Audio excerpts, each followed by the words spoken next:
This week our kitchen cabinets are starting to look a little more like kitchen cabinets. Stay tuned and see how fun and easy this was to do.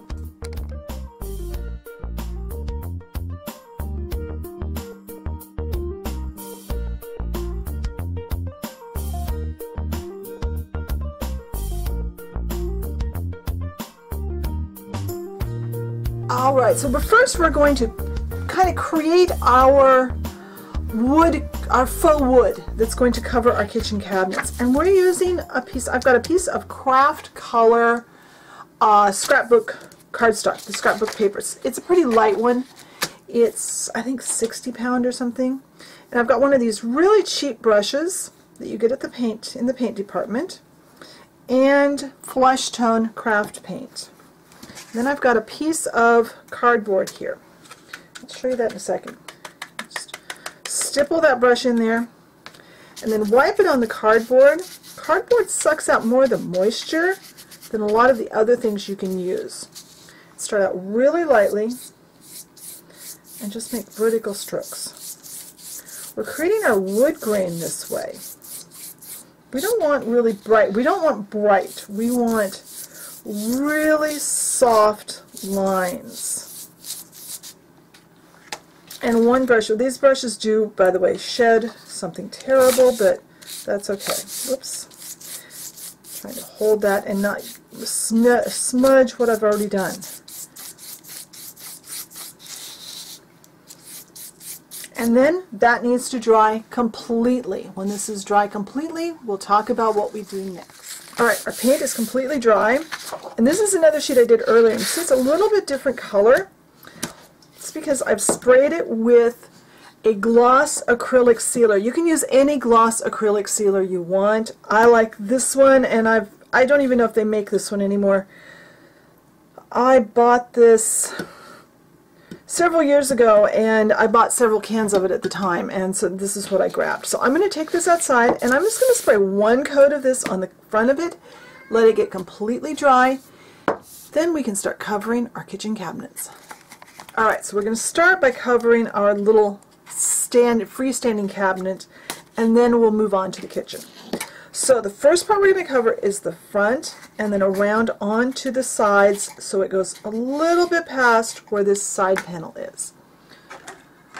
So the first thing we need to do is measure, and we know this is, I already know what size is, but I'm going to measure it anyway, just, you know, because we should.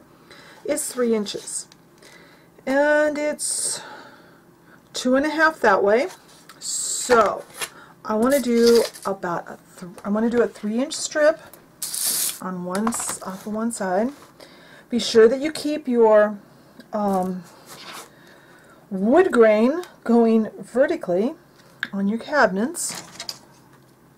So I'm going to cut a 3-inch strip off here, and this is why I made a couple of sheets. Now 2.5, probably want to cut a 3.5 inch piece. That way I know I've got enough. Because we're going to overlap the side pieces over it. Come on. Alright. So, we're going to try this out. Yes, it fits. Alright, all of our bottom cabinets now have their front wood panel on them.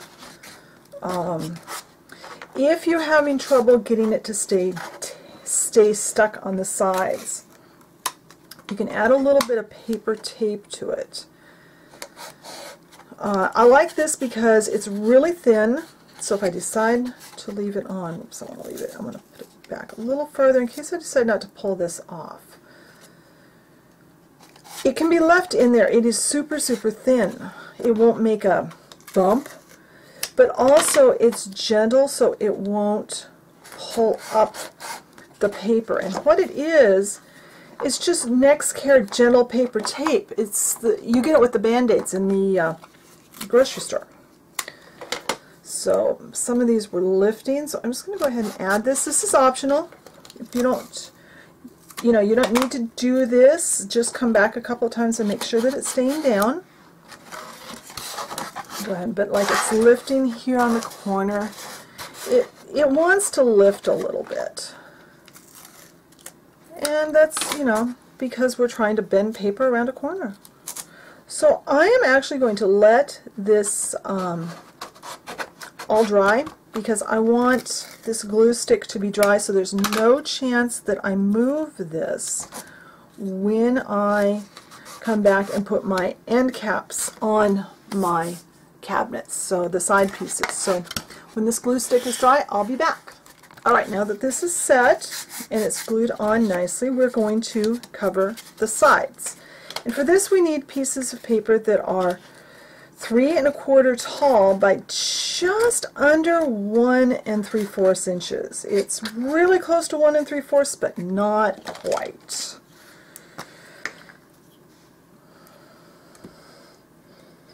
And once again, we are going to spread the back of our wood grained paper. And you could use a solid color, depending on how you want your kitchen. You don't have to do your cabinet, cover your cabinets with this stuff. You could do a wood grain scrapbook paper, or if you find a wood grain online that you like, you could print a couple of sheets of that and do it. Use that. You could do a solid color. It all depends on how you want your cabinets to work. So that's that one. So now let's put the cabinet. I just dropped that. Okay, let's cover the sides of our cabinets on our kitchen. And try and keep this as much under the camera as I can, double checking, yes, that fits.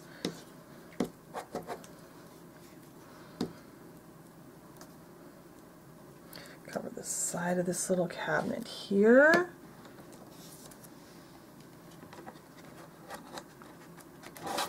Line it up. If you cut carefully, it should fit. You should measure yours though to make sure, and you'll need however many of these as you have sides of your cabinets.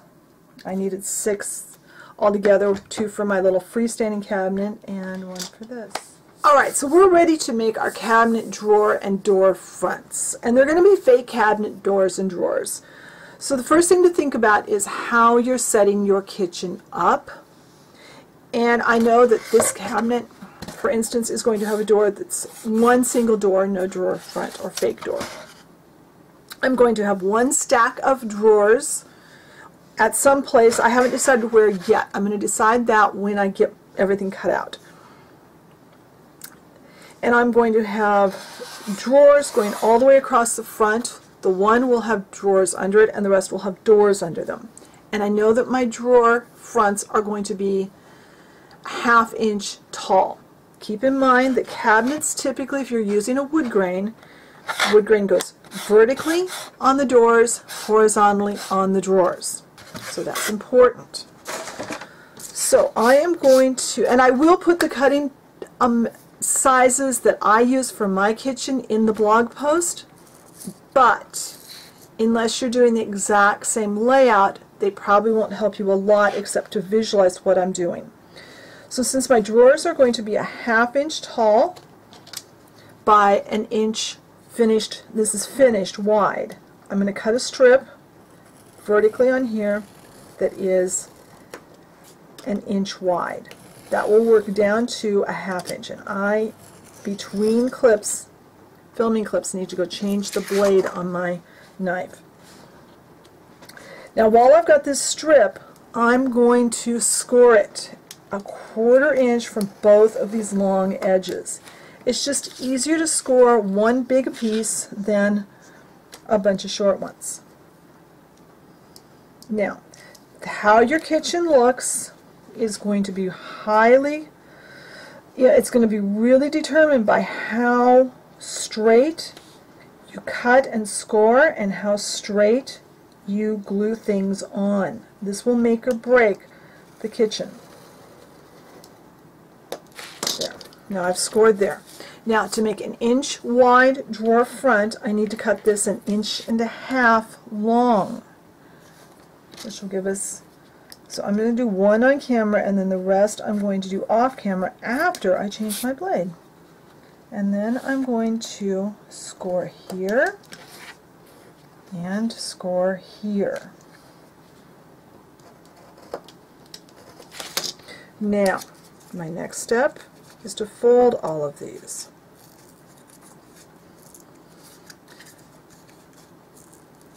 Now I want to cut out those little corners.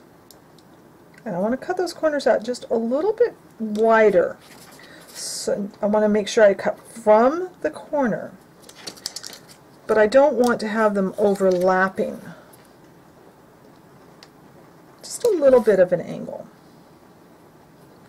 And I will try to take a photo of one of these that's been cut.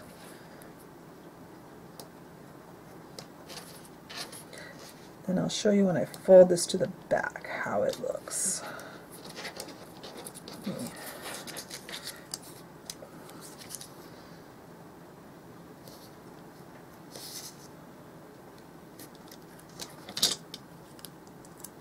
Now, we're going to fold this, and by cutting those, we don't get nearly as much overlap. I did not cut that one at enough of an angle.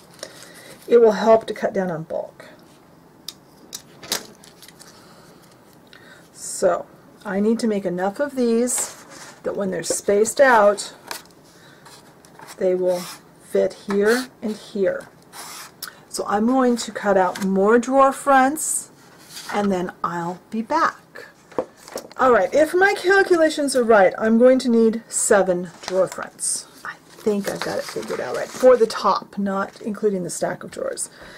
So the next step is optional. I highly recommend you do it. It'll make life so much easier. And that's go through with however many drawer fronts, and we're going to do the same thing with the doors when we do those. We're going to glue those flaps down, because it's going to be so much easier to deal with these if they're nice and flat. So I'm going to glue all 7 of these sets of flaps down when this glue is dry, and I'm probably going to set something on top of them to help hold them flat so they glue correctly. And when these are done, then we'll arrange them and glue them to our counters. Alright, so the first thing I'm going to do, I'm going to use a skinny stick, and I am going to draw a very, very thin and pale pencil line. I've got that lined up with the top of my counter. I don't want to do it very dark because I don't really want it to show when I'm done, although I will erase whatever's not there. So I've got a line. I can line the top of my things up. I'm not sure if that shows up. I'll try and get a picture before I glue anything. And then my thought is I'm going to make a line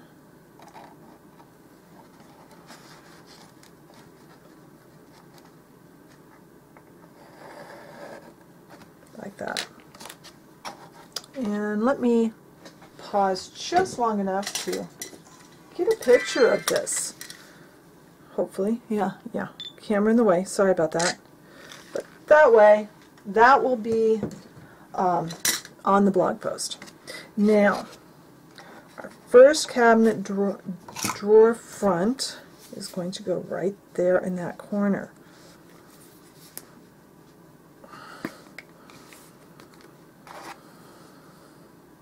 I don't want to use too much glue, but I want enough that it holds. Hopefully I didn't just put too much on there. Let me spread that out. Okay. Now this one is going right in that corner.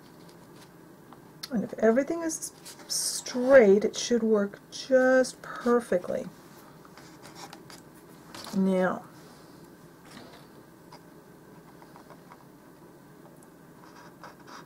I'm going to continue. I'm hoping I figured this out correctly. I may have to make a slightly different size drawer front at some point. Actually, yeah, I'll go this way. See how this is going to come out. At this point, I'm still very flexible in what I do here. So let's see where this comes out at.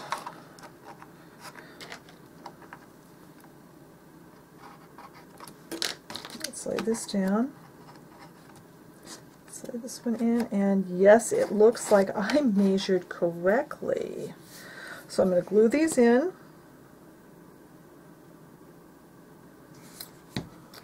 I'm going to go get something to wipe up that glue with, probably a toothpick. Maybe I can use my nail. We are going to put a clear finish that's shiny or slightly shiny on after everything's put together. This one let's see if I put this here. Yeah, I want this all the way to the end. So I'm going to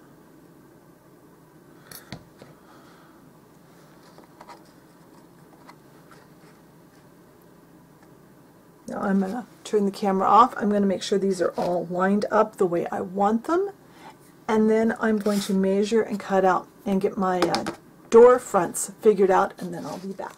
Alright, so I cut the door fronts the same as I did the drawer fronts, just a different size. I cut them with the grain going up and down, 2 5/8 inches tall by 1.5 inches wide. And now they should fit right in this space, right underneath each drawer. So I'm going to go ahead and glue these down. And you notice I'm using a white glue, not a glue stick for this, because I want to make sure this is a permanent bond. And they didn't fit exactly the way I wanted them to on the side, on this side. So we'll talk about that in a moment. But first I want to get these 4 doors glued in. And you could make, I'm making mine all the same size. You could make yours different sizes.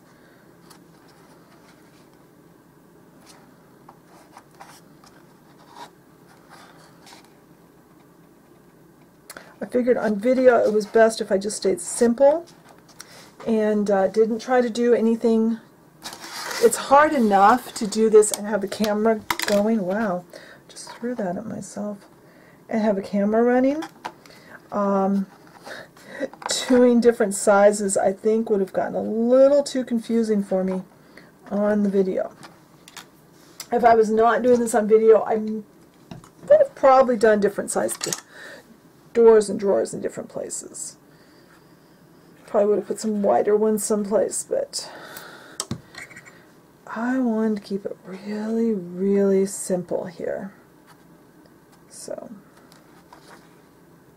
and you've got a couple of minutes with white glue. You've got a couple of minutes that you can kind of move it around and get it right where you want it. One more. And they don't show up a lot, which is kind of normal.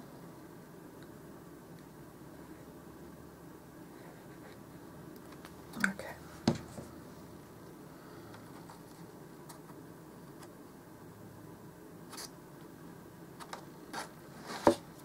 And I will spend some time off camera getting these exactly where I want them. Now, over here, they didn't come out exactly even, but that's okay. I kind of moved them a little further apart. I think this stack is going to be all drawers, and then I'll put doors under these two. So I'm going to let these dry. I'm going to fiddle with them, get them exactly where I want them, and then let the glue dry. And when these are dry, I'm going to go ahead and put the 2 more doors and however many drawers I get over here. And I'm also going to put a door on this cabinet. When that's done, I'll come back. Alright, so the cabinet door and drawer fronts are all on now. I really like how this is turning out. Now truthfully, I was really hoping to get the bottom here finished and get the backsplash done this week, but it just didn't happen. I've run out of time for recording because life just got in the way this week. So next week we will put the little strip down here. I do have to make another sheet of this paper before I can do that. I've used up most of my 2 sheets I made, so I need more. And hopefully next week we can get that in and get the countertop on, and maybe the backsplash has to come before the countertop, I think. So we'll see how far we get next week. Thanks for watching. I do want to give a special thanks to my Patreon supporters for helping to make this channel better. If you haven't heard about my Patreon page, be sure and check it out. The link is in the description box. And also check the blog post for better pictures of our project from this week. And if you haven't found the Facebook page, I'd love to talk to you over there. And I'll talk to you later. Bye.